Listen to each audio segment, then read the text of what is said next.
ایک احتجاجی پروگرام رکھا تھا تحریک صوت الاولیاء جموں کشمیر کی طرف سے، مگر ایڈمنسٹریشن اور پولیس کے اعلیٰ ذمہ داروں نے ہمیں روکا، صرف روکا نہیں بلکہ مجھے پورا دن گرفتار رکھا۔ بہرحال یہ جذبہ عشق رسول ہمارے سینوں میں کبھی کم نہیں ہو سکتا ہے، اور میں نے رہائی کے بعد جو مختصر بیان دیا اس میں نے یہ کہہ دیا کہ ہم تشدد کے حق میں نہیں ہیں، ہم امن خراب ہونے کے حق میں نہیں ہیں، یعنی ہم بدامنی نہیں چاہتے ہیں، یعنی ہمارا یہ مقصد نہیں کہ ہم تشدد پھیلائیں، ہم لوگوں کو وائلنٹ کریں، ہم توڑ پھوڑ کریں۔ میں نے پہلے بیان میں یہ بھی بولا، بنگلور میں انتظامیہ کی لاپرواہی کی وجہ سے، یعنی اگر اس وقت بھی بنگلور میں اس ایم ایل اے کے بیٹے کو جس نے حضور کی شان میں گستاخی کی، اگر فوراً پولیس حرکت میں آ جاتی، اس کو گرفتار کرتے، تو اتنا تشدد، آگ زنی، توڑ پھوڑ، مار داڑ ہونے کا امکان ہی نہیں تھا۔ لیکن جب عوام کو لگتا ہے کہ انتظامیہ اس معاملے میں سنجیدہ نظر نہیں آ رہی ہے، ایم ایل اے کا دباؤ ہے یا کسی آفیسر کا دباؤ ہے، مگر اسی وجہ سے پھر عوام خود بخود وائلنٹ ہو رہے ہیں۔ مگر میں بذات خود، میں نے پہلے بھی بیان کیا، اب بھی میں عرض کر رہا ہوں، ہم بدامنی نہیں پھیلانا چاہتے ہیں، لیکن آئین کے تحت، قانون کے تحت ان گستاخوں کو اگر سزا نہ ملی، میں آپ کی تائید چاہتا ہوں حضور کی محبت میں، اگر ان گستاخوں کو لگام نہ لگائی گئی، اگر ان گستاخوں کو قانون اور آئین کے تحت سزا نہ ملی، ہمارے جذبات کو ٹھیس پہنچے گی، عوام کے غم و غصہ میں اضافہ ہو سکتا ہے۔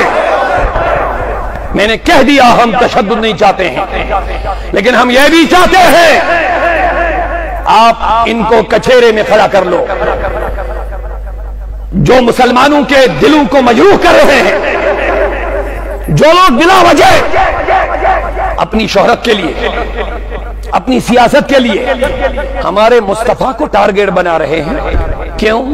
ان کو سوال کر لو۔ ہمارا اسلام وہ مذہب ہے، فاروق اعظم کی میں بات کر رہا تھا، ایک اشارہ لے لو، پوری دنیا کے حکمرانوں کو میرا سوال ہے،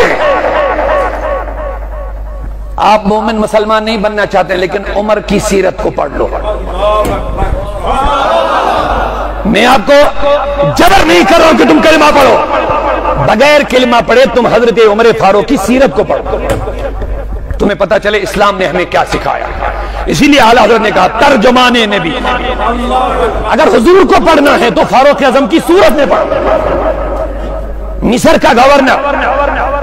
عمر بن عاص ہے، جب مصر فتح ہوا، فاروق اعظم نے مصر کے لیے گورنر مقرر کیا عمر بن عاص۔ عمر بن عاص کا بیٹا یہ گھوڑ دوڑ کا شوقین تھا، گھوڑے دوڑانے کا شوقین تھا، اس لیے ایک دن ایک مصری شخص جو غالباً مسلمان بھی نہیں تھا، اس کو اپنے ساتھ ملایا، کہا آ جاؤ، آج ہم گھوڑ دوڑ کریں گے، آج ہم گھوڑ دوڑ کریں گے، گھوڑوں کو دوڑائیں گے اور دیکھیں گے آپ کا گھوڑا آگے بڑھتا ہے یا میرا گھوڑا۔ یہ کس نے کہا؟ عمر بن عاص کے بیٹے نے، جو صحابی ہے۔ چونکہ جو مصری شخص تھا اس کا گھوڑا آگے بڑھا،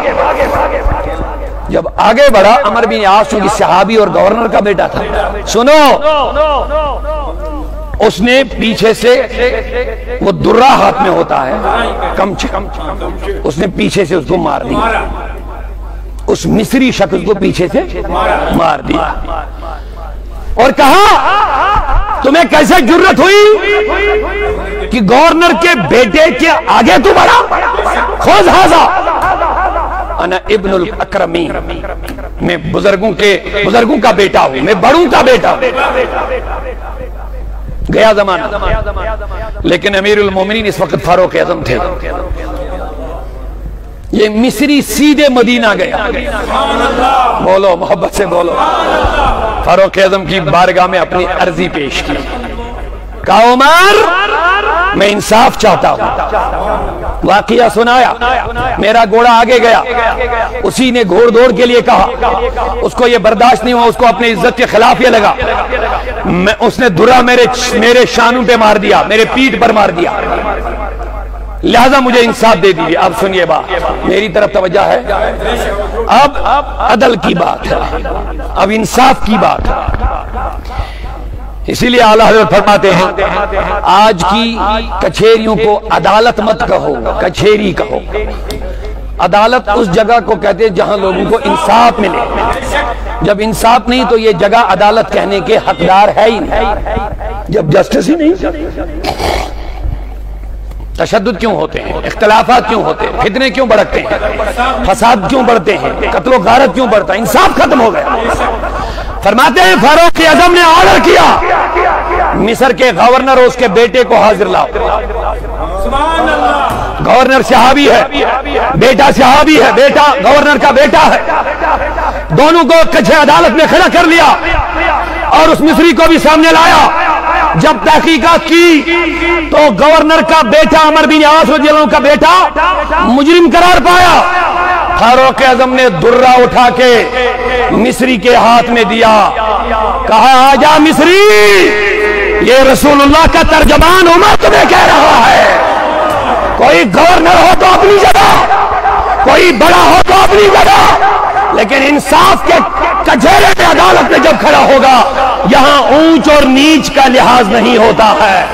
یہاں وہی بولا جاتا جو رب اور مصطفیٰ کا معاملہ کا کلام اور فرمان ہوتا ہے۔ اپنے سامنے اس کی پیٹھ پر درہ مروایا اور مدینے کا مصر کا گورنر اپنے بیٹے کی پیٹھ پر درہ پڑ رہا ہے، دیکھ رہا ہے، اعتراض نہیں کر رہا ہے۔ یہ ہے اسلام۔ بہت سارے واقعات ہیں، میں اب بات ختم کر لوں گا، لیکن میں یہ کہنا چاہتا ہوں آپ لوگوں کو مجبور مت کر لیجئے روڈوں پر آنے کے لیے۔ پروٹیسٹ ہو رہے ہیں ابھی پورے کشمیر میں، جموں کشمیر میں کہیں ایک ٹہنی بھی نہیں ٹوٹی، احتجاج ہوئے ہیں، ایک گملہ بھی نہیں ٹوٹا، ایک شیشہ بھی نہیں ٹوٹا، لیکن خود بخود آپ لوگوں کو وائلنٹ کریں گے، ہم اس کے ذمہ دار نہیں ہیں۔ حالانکہ پچھلے دنوں ہم نے بھی ایک پرامن پروٹیسٹ رکھا تھا، میں نے بھرپور یقین دہانی کی تھی پولیس ذمہ داروں کو، کیا ہم لکھ کر کے دیں گے کہ ایک بھی پتھر نہیں مارے گا، کوئی مارے گا تو میں ذمہ دار ہوں اس کے لیے، لیکن اس کے باوجود بھی انہوں نے ہمیں اجازت نہیں دی۔ بہرحال ٹھیک ہے، آپ کہتے ہیں پرامن رہو، ہم پرامن رہیں گے انشاءاللہ، لیکن ہمیں روڈوں پر آنے پر مجبور مت کر لیجئے۔ ایسے خبیثوں اور شیطان صفر انسانوں کو قانون کے سکجے میں لا کر ان کو کڑی سے کڑی سزا ملنی چاہیے، تاکہ ہمیں بھی لگے کہ ہماری بات بھی کوئی سن رہا ہے، ہمیں بھی لگے کہ انتظامیہ اور ایڈمنسٹریشن اور قانون کے ذمہ دار وہ حساس ہے اس معاملے میں۔ اگر آپ نے غیر ذمہ داری اور غیر سنجیدگی کا مظاہرہ کیا پھر شاید یہ قوم خود بخود روڈوں پر نکل کر کے اپنے حق کا مطالبہ کر سکتے ہیں۔ بہرحال ہم ابھی انتظار میں ہیں ان خبیثوں کو قانون کیا سزا دے گی، اور ہمیں یقین ہے ان کو سزا ملے گی آئین کے تحت، قانون کے سکنجے میں۔ اللہ تعالی ہم سب کو سلامتی عطا کرے، ہم سب کو امن و سکون عطا کرے۔ زیادہ نہیں، آج محرم کا آغاز ہوا ہے، پیارے آقا صلی اللہ علیہ وسلم کے نواسے کے لیے میں 10 آدمیوں کو جلدی سے 10 منٹ میں